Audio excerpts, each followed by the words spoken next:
Salam sejahtera bagi kita semua. Emana kembali hadir dengan podcast pembahasan firman Tuhan. Semoga firman Tuhan yang murni mampu merawat batin kita, menguatkan roh kita, dan membangun iman kita di hadapannya. Silakan menikmati podcast Emana hari ini. Salam damai sejahtera saudara-saudari pendengar podcast Emana. Puji syukur kepada Tuhan. Pada hari ini kita dapat kembali lagi menikmati porsi ayat bacaan firman Tuhan. Bersama dengan saya Saudara Richard dan juga Saudara Bambang. Halo Saudara Bambang. Halo Saudara Richard, puji Tuhan. Amin. Saudara-saudari, hari ini kita akan menikmati porsi ayat bacaan firman Tuhan di dalam Kisah Para Rasul pasal 6. Secara khusus perikop ini membicarakan mengenai sebuah topik, yaitu kuasa pemberitaan firman. Topik ini didasari dari sebuah ayat dalam Kisah Para Rasul pasal 6 ayat 7. Firman Allah makin tersebar, dan jumlah murid di Yerusalem makin bertambah banyak. Juga sejumlah besar imam menyerahkan diri dan percaya. Nah, di dalam Kisah Para Rasul pasal 6 ayat 7 ini, sebenarnya apa yang menyebabkan firman Tuhan bisa tersebar dan memiliki dampak yang begitu kuat? Puji Tuhan ya, melalui Kisah Para Rasul pasal 6 ayat 7 ini kita melihat firman Tuhan yang memiliki dampak begitu kuat. Ya. Dampaknya apa? Ya, di sana dikatakan jumlah murid di Yerusalem makin bertambah banyak. Jumlah murid ini berarti orang-orang yang terbantu oleh firman Tuhan, belajar firman Tuhan. Nah, saya bisa katakan mereka juga mengikuti firman Tuhan yang menjadi orang Kristen. Ya, dan sejumlah besar imam menyerahkan diri dan percaya. Amin. Ya. Jadi firman Tuhan menjadi kepercayaan, atau istilahnya firman Tuhan ini menjadi sesuatu yang subjektif. Ya. Menjadi sesuatu yang pribadi, ya, karena sejumlah besar imam menyerahkan diri dan menjadi percaya, ya, percaya terhadap perkataan firman. Ya. Puji Tuhan untuk efek dari firman Tuhan yang demikian. Apa yang menyebabkan firman Tuhan bisa demikian berkhasiat, demikian berdampak? Ya. Karena firman Tuhan adalah diri Allah sendiri. Ya, kita melihat itu ada di dalam Markus 4 ayat 14. Amin. Penabur itu menaburkan firman. Jadi firman ini adalah diri Allah yang ditaburkan. Ya, firman adalah perkataan Allah sendiri. Ya, firman juga adalah satu benih, sesuatu yang hidup. Ya, berbicara sesuatu yang hidup ini pasti akan memberi dampak. Ya, jadi Kisah Para Rasul pasal 6 ini mengatakan bahwa firman Allah tersebar. Tersebar ini mengacu kepada pertumbuhan. Amin. Di dalam satu hayat, ya, satu bentuk kehidupan.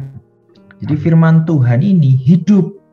Firman Tuhan ini bertumbuh, ya, seperti sebuah benih yang ditaburkan di dalam hati manusia. Amin. Akhirnya benih ini bertumbuh membuat hati manusia ini apa? Hati manusia menjadi hati yang mengikut Tuhan, hati yang percaya Tuhan. Amin. Hati yang hidup. Nah, tadi dampaknya banyak murid, juga banyak imam yang menyerahkan diri dan percaya. Ya. Ya. Jadi Saudara Richard, apa yang menyebabkan firman Tuhan bisa tersebar? Ya, karena firman Tuhan adalah diri Allah sendiri sebagai hayat, sebagai sesuatu unsur yang hidup.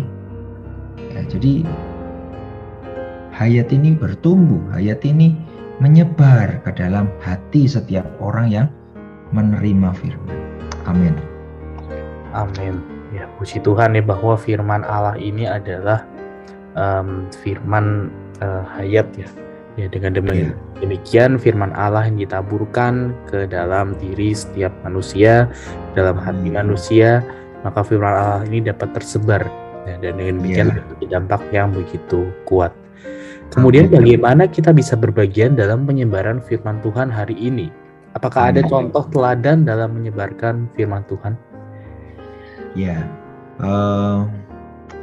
hari ini firman Tuhan sudah dibukakan. Ya, Alkitab dengan mudah kita dapatkan. Kebenaran juga sudah lengkap. Amin. Ya, dari kitab Kejadian sampai kitab Wahyu. Ya, penggenapan firman Tuhan juga sedang di dalam proses. Karena itu yang terpenting bagi kita, bagaimana kita bisa berbagian di dalam penyebaran firman Tuhan. Ya, sederhana adalah kita harus membaca firman. Ya, amin. Menggunakan waktu yang ada untuk disusun oleh kebenaran firman ini. Ya, kita tidak langsung ekstrim ya, langsung habiskan baca Alkitab ya. Itu baik, orang Kristen harus punya pengalaman membaca Alkitab habis Kejadian sampai Wahyu. Tetapi kita juga perlu mengambil satu bagian dari firman.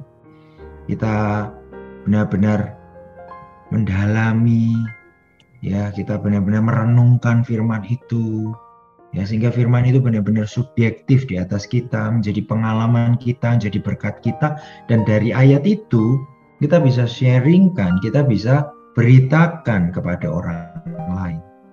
Ya, mungkin kita tidak peta lidah ya, atau tidak pandai berbicara ya, tetapi kesaksian hidup kita, pengalaman hidup kita itu bisa dibaca oleh orang.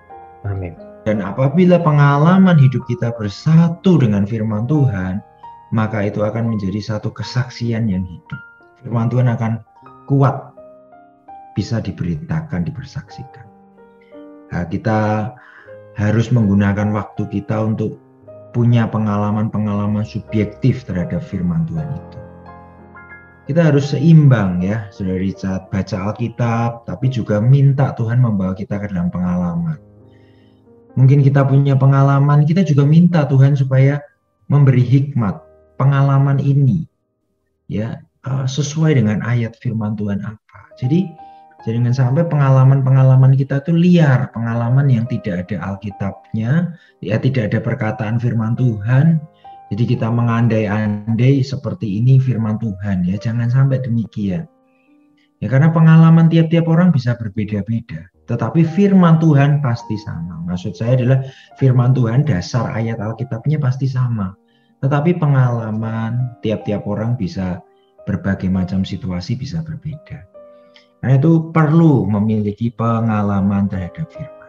Bagaimana punya pengalaman terhadap firman? Ya harus belajar bersandar dalam doa, melatih roh, dan membaca firman itu.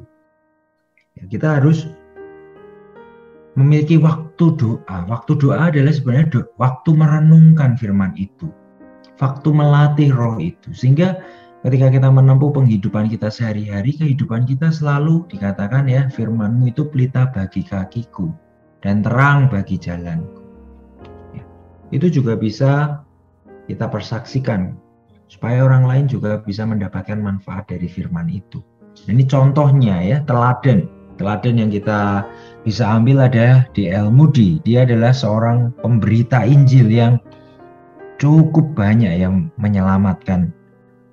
Melalui pemberitaannya orang bisa percaya Tuhan dan diselamatkan.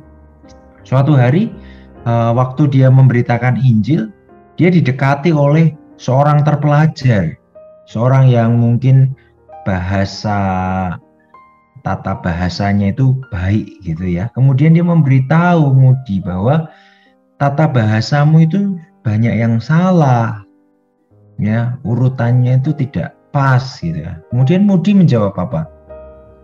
Ya, tata bahasa Anda itu tepat. Kalau tata bahasa Anda tepat, pergilah memberitakan Injil. Dan apa hasilnya?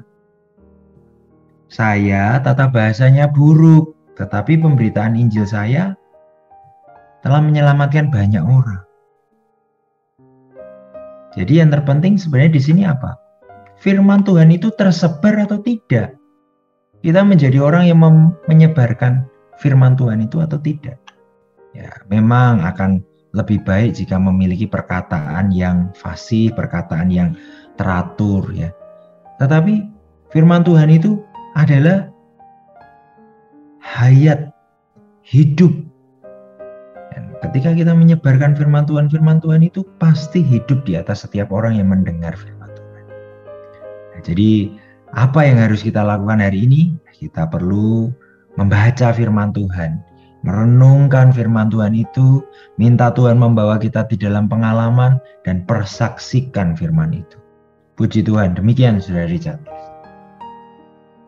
Amin, puji Tuhan ya saudara-saudari, semoga kita menjadi orang yang senantiasa memiliki kedambaan ya untuk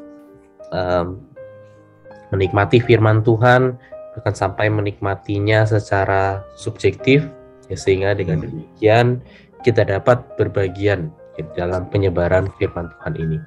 Baik, sebagai kesimpulan, Saudara Bambang dapat memimpin kita di dalam doa. Amin. Mari saudara-saudari pendengar podcast Emana terkasih, kita merespon firman Tuhan dengan berdoa.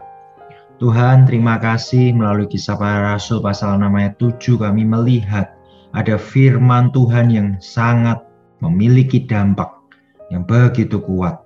Karena firman Tuhan adalah hayatmu sendiri, adalah dirimu sendiri yang bekerja, beroperasi, tersebar. Oh Tuhan, bertumbuh di dalam hati kami.